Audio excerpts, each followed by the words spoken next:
Ivan kod nje ostao još dugo. Učenici Filološke gimnazije imali su priliku da čuju zašto i koliko je važno individualno davanje. Ovaj javni čas održan je u okviru kampanje Sitniš nije sitnica, mala pomoć puno srce, koju sprovodi domaća fondacija Balkanski fond za lokalne inicijative, a uz finansijsku podršku Američke agencije za međunarodni razvoj i u partnerstvu sa Institutom za održive zajednice.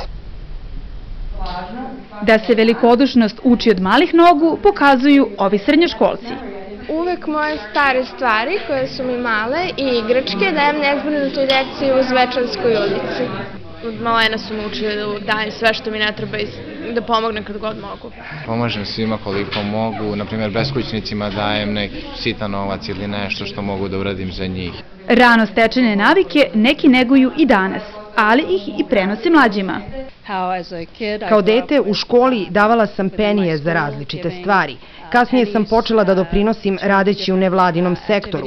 Sada nemam mnogo vremena, ali imam novac, pa tako mogu da ga poklanjam. Velike količine novca nisu neophodne da biste vi bili filantropi, da biste učestvovali u davanju za opšte dobro. Znači, jednostavno rečeno, 1 dinar zaista menja stvar prikupljen na gomilu.